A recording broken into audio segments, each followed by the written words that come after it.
नमस्कार फ्रेंड, मैं हूं चंदन पटेल और आप यहां देख पा रहे होंगे कि मैं एफएल इंडिया के बारे में बात करने जा रहा हूं। अभी देखिए इस स्टॉक में बहुत ही भारी गिरावट हुई है और ये एक नया नया लो बनाते हुए जा रहा है। आप देख पा रहे होंगे इसने जो लो बनाया है वो ज़बरदस्त, मतलब लो बनाते ही जा रहा है, बनाते ही जा रहा है। ठीक है। और अभी हमको क्या करना चाहिए इस सिचुएशन पे, अभी हमको क्या करना चाहिए वो आप देखिए।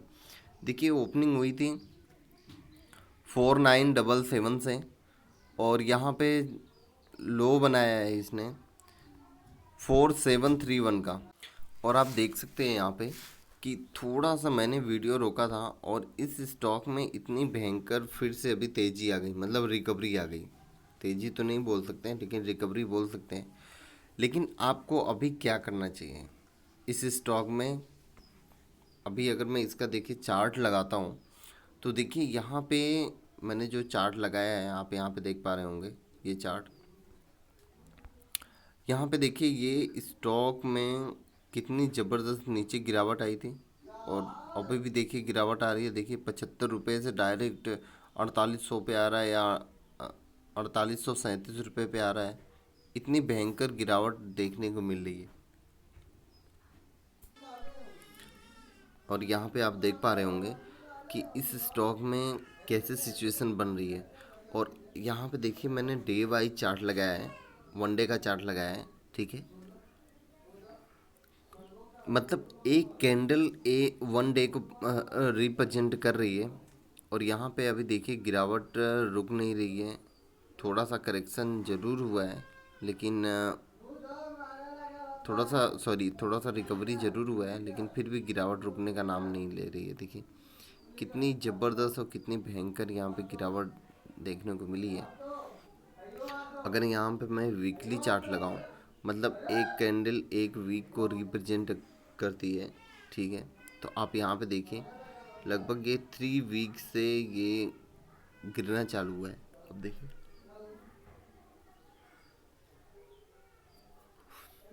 और एक नया नया लो ही ये बनाते हुए जा रहा है। तो अभी हमको क्या करना चाहिए इस स्टॉक में? निवेश करना चाहिए कि नहीं करना चाहिए? देखिए मैं अगर मेरा मानना अगर आप लेंगे तो आपको इस स्टॉक में अभी कुछ भी नहीं करना चाहिए। ठीक है। आप अपने को एक काम आपको करना है कि इस स्टॉक को आप अपनी वॉच लिस्ट पे लगा लें। हर एक आधे घंटे एक घंटे में आपको देखना है कि इस स्टॉक में कैसी तेज़ी कैसे क्या बन रही है। ठीक है। हाँ, अगर आपको लेना है तो आप यहाँ पे अगर आपको मतलब 10 क्वांटिटी लेनी हो तो आप यहाँ पे एक क्वांटिटी केवल परचेज कर सकते हैं।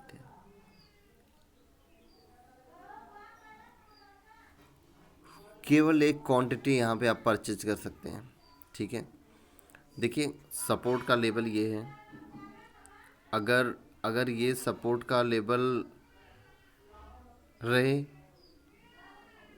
तो फिर आपको एक अच्छी अपॉर्चुनिटी मिल सकती है। तो आपको ऐसे ही करना है। देखिए जो रिटेल निवेशक हैं, छोटे इन्वेस्टर हैं, उनको एक अच्छे लेवल पे मिल रहा है। तो वो जैसे मैंने बताया ना कि अगर आपको 10 क्वांटिटी लेना हो तो आप एक क्वांटिटी यहाँ पे आप परचेज कर सकते हैं। और पर डे आप परचेज करिए एक एक क्वांटिटी। 10 दिन का 10 10 दिन परचेज करिए। ठीक है। ऐसा नहीं कि एक ही बार मैंने यहाँ पे माल उठा लिया। और ऐसा नहीं। आपको अगर 10 स्टॉक उठाना हो, सॉरी 10 क्वांटिटी उठाना हो तो 10 क्वांटिटी आप हर एक लेवल पे उठा सकते हैं। हो सकता हो इसके बाद लेवल आपको इधर भी मिल सकता है। ठीक है। फिर भी जब तक ये स्टॉक अपर ट्रेंड ना आए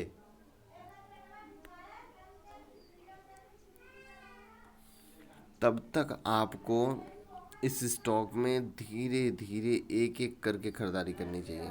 अगर मैं यहाँ पे RSI लगाऊं तो आपको RSI देखना बहुत ही ज़रूरी है, क्योंकि देखिए RSI भी यहाँ पे गिरावट का ये दे रही है। ठीक है, तो आपको अभी कुछ भी नहीं करना चाहिए। मैंने जैसे आपको मैंने बोला, देखिए जो रिटेल निवेशक होते हैं उनके पास एक्चुअली क्या है कि उतना ज़्यादा कुछ रहता नहीं है निवेश करने को। वो ज़्यादा से ज़्यादा 1 2 3 4 5 10 स्टॉक निवेश कर सकते हैं। जो बड़े इन्वेस्टर हैं वो वेट करें, आने दें, इसका वेट करें, और आपके रडार पर ये स्टॉक रहना चाहिए। जैसे ही अपर ट्रेंड की सिचुएशन बनती है,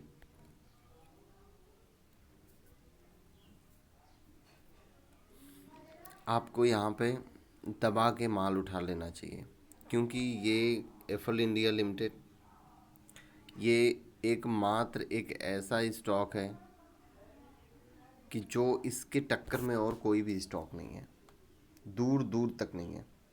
और ये एक मार्केट लीडर है, भले से ये स्मॉल कैप है तो क्या हुआ। ठीक है, ये स्मॉल कैप है तो क्या हुआ, लेकिन ये एक मार्केट लीडर है। तो इससे आप थोड़ा भी घबराइएगा नहीं। ये स्मॉल कैप है और इतना ज़्यादा हाई और ऐसे कुछ, भाई ये मार्केट लीडर है। ठीक है, इसके टक्कर में कोई नहीं है। तो आपको बस यही करना चाहिए कि जो देखिए मैंने सब सिस्टम आपको बता दिया कैसे किस तरीके से निवेश करना चाहिए। ठीक है, जो छोटे निवेशक हैं वो पर डे निवेश करें, जो बड़े इन्वेस्टर हैं वो थोड़ा सा इंतज़ार करें, और इंतज़ार करके जैसे ही आपको एक बेस्ट अपॉर्चुनिटी मिलती है कि ये स्टॉक रिकवरी में जाएगा, तो आप वहाँ पे एक बड़ा निवेश करके एक मोटा मुनाफा कमा सकते हैं। देखिए आप ऐसा सोच रहे होंगे कि मैं ऐसे क्यों बोल रहा हूँ, रिटेल निवेशकों को ऐसा क्यों बोल रहा हूँ, और जो छोटे इन्वेस्टर हैं उनको ऐसा क्यों बोल रहा हूँ, और जो बड़े इन्वेस्टर हैं उनको ऐसा क्यों बोल रहा हूँ। देखिए उसमें एक रीज़न होती है। जो बड़े इन्वेस्टर हैं वो स्टॉक मार्केट पे ही निर्भर होते हैं। ठीक है, वो वो और कहीं नहीं जाते।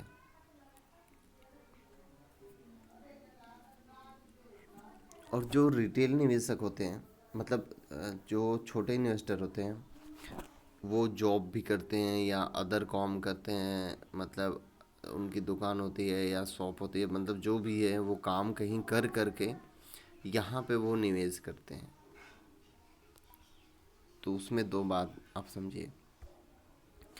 जब अगर रिटेल निवेशक एक छोटा जो इन्वेस्टर है वो कम पूंजी का इन्वेस्टमेंट करता है और लॉन्ग टर्म के लिए इन्वेस्टमेंट करता है, और जो बड़े इन्वेस्टर होते हैं वो क्या करते हैं, वो शॉर्ट टर्म के लिए भी निवेश करते हैं, लॉन्ग टर्म के लिए भी निवेश करते हैं। तो वो बड़ा एक अमाउंट निवेश करते हैं। ठीक है, और बड़े अमाउंट के साथ साथ वो उसी बस खाली स्टॉक पर निर्भर रहते हैं कि जिसमें उन्होंने निवेश किया है, मतलब इन्वेस्ट किया है। उनका यही काम रहता है कि मैं यहीं से ही प्रॉफिट बनाऊं। तो उनको क्या है कि अगर यहाँ पे मैं बोल दूं ख़रीदारी करने के लिए, मतलब अगर वो 100 200 अगर क्वांटिटी अगर वो उठा रहे हैं, तो मैं यहाँ पे अगर बोल दूं 10 क्वांटिटी उठाने के लिए, तो भी उनको एक भारी लॉस होगा। या अगर ये अपर ट्रेंड में आ जाएगा तो प्रॉफिट होगा। देखिए उनका तो भाई पैसा उसी से बनेगा, मतलब यहीं से बनेगा। ठीक है, और वो हमेशा इस स्टॉक को ट्रैक कर सकते हैं जो बड़े इन्वेस्टर होते हैं, क्योंकि उनका काम ही है यही करना। और जो छोटे इन्वेस्टर होते हैं वो ज़्यादा ट्रैक नहीं कर पाते। ठीक है, तो इसीलिए मैं उनको हमेशा सलाह देता हूँ छोटे इन्वेस्टर को कि आप पर वीक या पर मंथ या पर डे वाइज आप खरीदें। तो यहाँ पे ऐसी सिचुएशन बन रही है कि पर डे वाइज खरीदने की।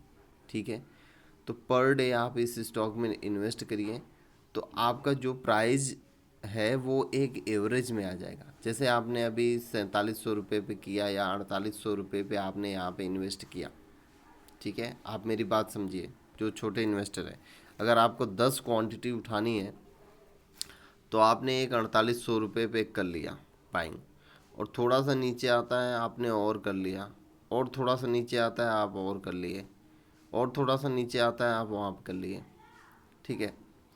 अगर यहाँ ये नीचे नहीं आता है, आपने यहाँ पे एक स्टॉक दो स्टॉक खरीद के रखा है, ठीक है, अगर ये अपर ट्रेंड में आ गया स्टॉक, तो भी आप ऊपर जाएगा तो भी आप खरीदेंगे, खरीदना ही है हमको, ठीक है।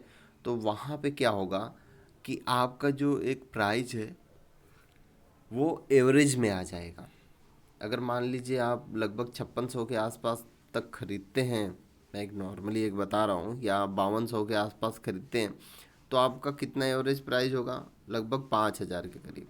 कितना होगा, 5000 के करीब, ठीक है। और अगर ऊपर जाता है तो ठीक है, ये जो छोटे इन्वेस्टर है मैं उनके लिए बोल रहा हूँ। अगर आपने एक स्टॉक यहाँ पे खरीद लिया, अगर ये डाउन ट्रेंड में आ रहा है, एक स्टॉक इधर खरीद लिया, इधर खरीद लिया, इधर खरीद लिया, मतलब 4400 या 4000 के रेंज तक आप खरीदते हैं, तो आपका जो एवरेज प्राइस होगा वो 4400 के आसपास होगा या 4300 के आसपास होगा। आप समझ रहे हैं ना। तो आपको यहाँ भी खरीदने में फ़ायदा है और यहाँ भी खरीदने में फ़ायदा है, क्योंकि अगर यहाँ पे आप खरीद रहे हो, अगर ये स्टॉक रिटर्न भाग गया तो भी आपको प्रॉफिट है क्योंकि आपने लिया है, और यहाँ पे आप खरीद रहे हो, अगर ये स्टॉक गिरता है तो भी आपको प्रॉफिट है क्योंकि आपको और तो स्टॉक खरीदने ही है ना, ठीक है। ये रहा छोटे इन्वेस्टर के लिए। अभी बड़े इन्वेस्टर के लिए क्यों मैं यहाँ पे नहीं सलाह दे रहा हूँ, क्योंकि अगर कल को यहाँ और गिर गया, कल को अगर और गिर गया तो उनको और भी लॉस हो सकता है, क्योंकि उनका बस खाली, देखिए हम लोग तो जॉब करते हैं और ये लोग बस खाली एक स्टॉक मार्केट में ही निवेश करके वहीं से ही पैसा बनाते हैं, ठीक है। तो जो जो बड़े इन्वेस्टर हैं वो यहाँ पे वॉच करें, ठीक है, वॉच एंड वेट का सिस्टम अपनाएं। जैसे जैसे आपको अपॉर्चुनिटी मिलती है आप भी यहाँ पे धीरे धीरे धीरे धीरे खरीदारी कर सकते हैं, या एक दो दिन वेट करके आप इस स्टॉक में जैसी अपॉर्चुनिटी आपको दिखती है आप वैसे अपॉर्चुनिटी आप यहाँ पे उस अपॉर्चुनिटी का आप यहाँ पे फ़ायदा उठा सकते हैं। लेकिन आपको ये स्टॉक आपके वॉच लिस्ट में हेड लिस्ट में होना चाहिए, मतलब मेन, मतलब सबसे फर्स्ट प्रायोरिटी पे होना चाहिए। देखिए मैंने कुछ दिन पहले इंडिया मार्ट पे भी बताया था, सेम उस सिचुएशन में अगर जिसने किया होगा एक अच्छा खासा प्रॉफिट उठा रहा होगा, ठीक है। तो इसीलिए मैं सबको यही सलाह देता हूँ कि आप यहाँ पे भी निवेश करके एक अच्छा अपॉर्चुनिटी आपको मिल सकती है, एक अच्छा लॉन्ग टर्म के पर्पज़ से अगर निवेश करेंगे तो आपको बहुत ही अच्छी अपॉर्चुनिटी मिलेगी। क्योंकि यहाँ पे देखिए जितना इसका बॉक्स ट्रेडिंग था, ये बॉक्स ट्रेडिंग कर रहा था जितने में, ठीक है, वो सब बॉक्स ट्रेडिंग को तोड़ के आज ये बाहर निकला है। तो अगर इस स्टॉक में और भी गिरावट होगी तो भी आपको फ़ायदा है, अगर नहीं गिरावट होगी अपर ट्रेंड ये जाएगा तो भी आपको फ़ायदा है। मैंने सब चीज़ सब एक तरीके से बता दिया। बाकी आपको निवेश करना नहीं करना वो आपके हाथ में है, क्योंकि पैसा आपका है, ठीक है। आपको कैसे निवेश करना है वो आप समझ सकते हैं, ठीक है। Okay, thank you friend.